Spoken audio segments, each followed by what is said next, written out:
Hi, my name's Delaney Nesbitt. I'm currently interning in the audit field at Grant Thornton, and I'm going to be talking about smaller reporting companies. A smaller reporting company is a filing status with the SEC, and there are certain requirements you have to fulfill in order to qualify as a smaller reporting company, such as having a public float of less than $250 million or an annual revenue of less than $100 million with either no public float or a public float of less than $700 million. Public float is basically the common shares of a company times the market price of that period, which is determined on a yearly basis. And the filing status of a company is also determined on a yearly basis to make sure they're filing correctly. Some benefits of the smaller reporting company filing status is less cost and fewer reporting regulations, which include less extensive narrative disclosures, which means they get to pick item by item what they're going to disclose and how they're going to disclose it. Along with this, they don't have to provide a SOX 404B internal control audit opinion. This, of course, is only if they qualify as a non-accelerated filer as well. If they qualify as a large or a regular accelerated filer, they have to provide a SOX 404B opinion. Along with those two, they also get to only have to provide financial statements for 2 fiscal years rather than 3. So there's some great benefits with this filing status. In the past couple of years, there have been some changes to this filing status. They were effective on September 10th, 2018. You can see some of these changes on the screen right now. The big ones were an increase to the cap, an increase to the annual revenue requirements, and an increase to the public float.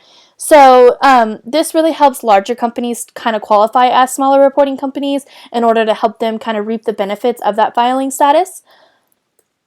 Along with these amendments are really there to help capital formation, reduce compliance costs, and maintain appropriate investor protections. So the SEC really is wanting to protect us investors and help companies form. So these changes were here to help those companies.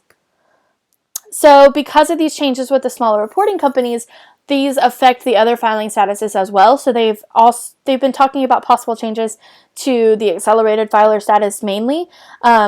They want to make sure that the companies that are filing as smaller reporting companies are not also large enough to be accelerated filers, because that wouldn't really help the investors. So their big thing they've talked about and doing is increasing the public float requirements, which would help also reduce the amount of companies that qualify as both smaller reporting companies and accelerated filers. As I said, they help reduce associated costs and help reduce the amount of audit evidence that's going to be required. So my personal experience, I got to work on Energy 11 at Grant Thornton.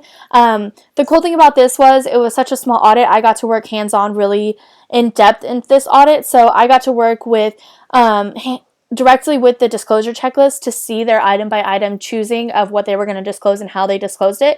I also got to work on the scoping of the audit a little bit and got to see, because they were a smaller reporting company, a non-accelerated filer, and an emerging growth company, how this increased the reduced regulatory burdens and how it exempted them from the SOX 404B audit opinion, which was really cool. So that was basically an overview of what I did my research paper over. I obviously have some more extensive research done in my paper that I would love for you to read. But I really appreciate you listening to this and watching my presentation. And here are my citations, and I hope you have a great day.